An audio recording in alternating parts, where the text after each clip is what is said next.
Hoje nós leremos os capítulos 6, 7 e 8 de 1 Samuel. Quando já fazia 7 meses que a arca do Senhor estava em território filisteu, os filisteus chamaram os sacerdotes e adivinhos e disseram: "O que faremos com a arca do Senhor?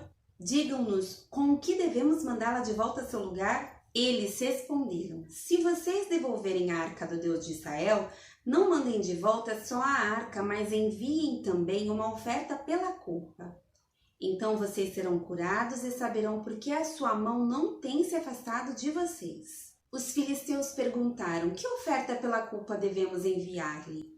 Eles responderam: 5 tumores de ouro e 5 ratos de ouro, de acordo com o número de governantes filisteus, porquanto a mesma praga atingiu vocês e todos os seus governantes. Façam imagens dos tumores e dos ratos que estão assolando o país e deem glória ao Deus de Israel. Talvez ele alivie a sua mão de sobre vocês, seus deuses e sua terra. Por que ter o coração obstinado com os egípcios e o faraó? Só quando esse Deus os tratou severamente, eles deixaram os israelitas seguirem o seu caminho. Agora então, preparem uma carroça nova com 2 vacas que derem cria e sobre as quais nunca foi colocado jugo. Amarrem-nas à carroça, mas afastem delas os seus bezerros e ponham-nos no curral. Coloquem a arca do Senhor sobre a carroça e ponham numa caixa ao lado os objetos de ouro que vocês estão enviando como oferta pela culpa. Enviem a carroça e fiquem observando. Se ela for para o seu próprio território na direção de Bet-Semes, então foi o Senhor quem trouxe essa grande desgraça sobre nós.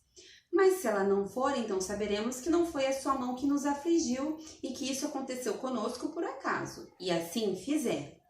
Pegaram 2 vacas com cria, amarraram-nas a uma carroça e prenderam seus bezerros no curral. Colocaram a arca do Senhor na carroça e junto dela a caixa com os ratos de ouro e as imagens dos tumores. Então as vacas foram diretamente para Bet-Semes, mantendo-se na estrada e mugindo por todo o caminho. Não se desviaram nem para a direita nem para a esquerda. Os governantes dos filisteus a seguiram até a fronteira de Bet-Semes. Ora, o povo de Bet-Semes estava colhendo trigo no vale e quando viram a arca alegraram-se muito. A carroça chegou ao campo de Josué de Bet-Semes e ali parou ao lado de uma grande rocha. Então cortaram a madeira da carroça e ofereceram as vacas como holocausto ao Senhor. Os levitas tinham descido a arca do Senhor e a caixa com os objetos de ouro e as tinham colocado sobre a grande rocha. Naquele dia, o povo de Bet-Semes ofereceu holocaustos e sacrifícios ao Senhor. Os 5 governantes dos filisteus viram tudo isso e voltaram naquele mesmo dia a Ecrom. Os filisteus enviaram ao Senhor como oferta pela culpa esses tumores de ouro, um por Asdod, outro por Gaza, outro por Ascalon, outro por Gate, outro por Ecrom. O número dos ratos de ouro foi conforme o número das cidades filisteias que pertenciam aos 5 governantes, tanto as cidades fortificadas como os povoados do campo. A grande rocha sobre a qual puseram a arca do Senhor é até hoje uma testemunha no campo de Josué de Bet-Semes. O Senhor, contudo, feriu alguns dos homens de Bet-Semes, matando 70 deles por terem olhado para dentro da arca do Senhor. O povo chorou por causa da grande matança que o Senhor fizera, e os homens de Bet-Semes perguntaram: "Quem pode permanecer na presença do Senhor, esse Deus santo? A quem enviaremos a arca para que ele se afaste de nós?" Então enviaram mensageiros ao povo de Quiriate-Jearim, dizendo: "Os filisteus devolveram a arca do Senhor. Venham e levem-na para vocês." Os homens de Quiriate-Jearim vieram para levar a arca do Senhor. Eles a levaram para a casa de Abinadab na colina e consagraram seu filho Eleazar para guardar a arca do Senhor. A arca permaneceu em Quiriate-Jearim muito tempo, foram 20 anos. E todo o povo de Israel buscava o Senhor com súplicas, e Samuel disse a toda a nação de Israel: "Se vocês querem voltar-se para o Senhor de todo o coração, livrem-se então dos deuses estrangeiros e das imagens de Astarote. Consagrem-se ao Senhor e prestem culto somente a Ele. Ele os libertará das mãos dos filisteus." Assim os israelitas se livraram dos Baalins e dos postes sagrados e começaram a prestar culto somente ao Senhor. E Samuel prosseguiu: "Reúnam todo Israel em Mispá e eu intercederei ao Senhor a favor de vocês." Quando eles se reuniram em Mispá, tiraram água e a derramaram perante o Senhor. Naquele dia jejuaram e ali disseram: temos pecado contra o Senhor. E foi em Mispa que Samuel liderou os israelitas como juiz. Quando os filisteus souberam que os israelitas estavam reunidos em Mispa, os governantes dos filisteus saíram para atacá-los. Quando os israelitas souberam disso, ficaram com medo e disseram a Samuel: não pares de clamar por nós ao Senhor, o nosso Deus, para que nos salve das mãos dos filisteus.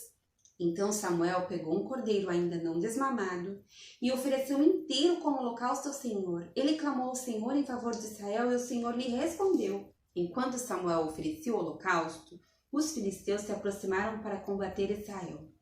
Naquele dia, porém, o Senhor trovejou com fortíssimo estrondo contra os filisteus e os colocou em pânico, e foram derrotados por Israel. Os soldados de Israel saíram de Mispa e perseguiram os filisteus até um lugar abaixo de Bet-car, matando-os pelo caminho.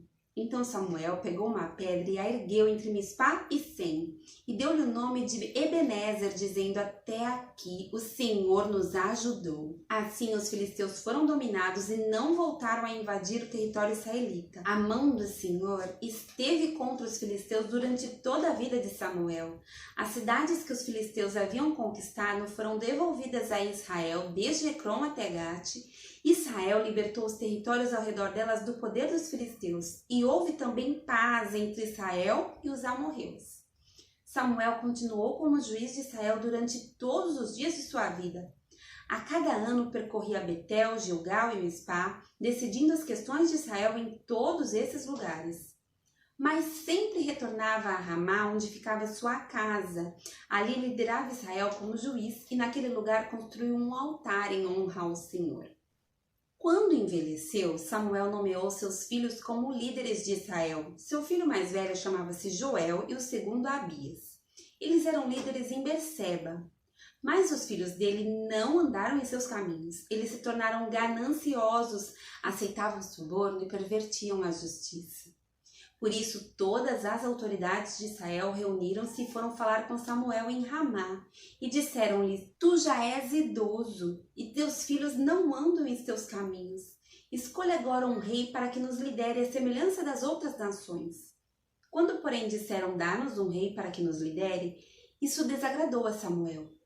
Então ele orou ao Senhor, e o Senhor lhes respondeu: atenda a tudo o que o povo está lhe pedindo. Não foi a você que rejeitaram, foi a mim que rejeitaram como rei.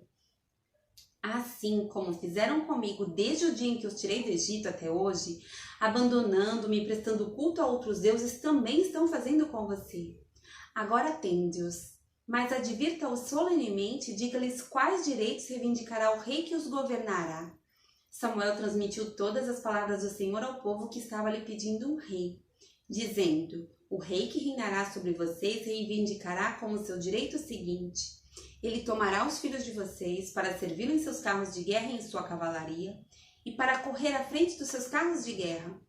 Colocará alguns como comandantes de 1000 e outros comandantes de 50. Ele os fará arar as terras deles, fazer a colheita e fabricar armas de guerra e equipamentos para os seus carros de guerra. Tomará as filhas de vocês para serem perfumistas, cozinheiras e padeiras. Tomará de vocês o melhor das plantações, das vinhas e dos olivais e o dará aos criados dele.